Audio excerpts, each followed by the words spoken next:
Добрый день, дамы и господа. Я Муаззама Кадырова, таджикский адвокат, независимая правозащитница.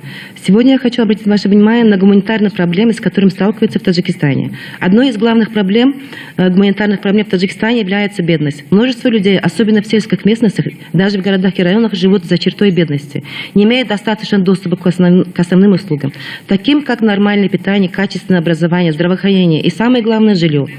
В 21 веку в сельских школах зимой отсутствует отопление. Руководство школы заставляет учеников привезти из домов дров, уголь и навоз сухих животных для отопления классов. Некоторые школы находятся в аварийной ситуации. Школьные инвентарь не соответствует нормам и опасны для применения, хотя в Таджикистане каждый год получают гуманитарную помощь, но, к сожалению, это не помогает. В Таджикистане самый дорогой и очень слабый интернет в Средней Азии. Несмотря на все это, ежегодно за 2 или 3 месяца перед важных праздников состоятся учеников и студентов вынуждены провести свое время на маршировках для того, чтобы праздник состоялся на высшем уровне.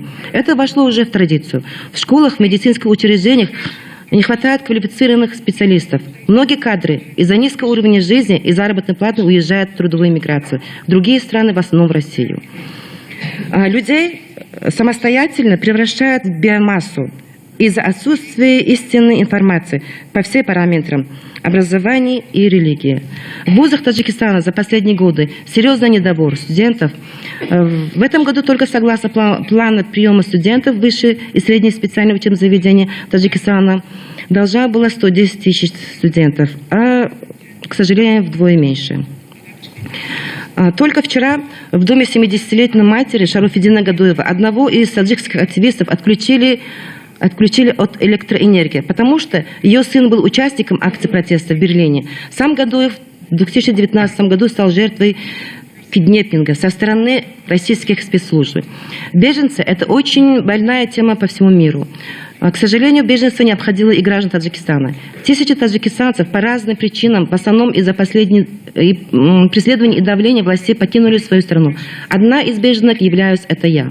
Пришлось покинуть страну из-за своей профессиональной деятельности. К сожалению, даже если мы находимся в безопасности, иногда сталкиваемся с дискриминацией.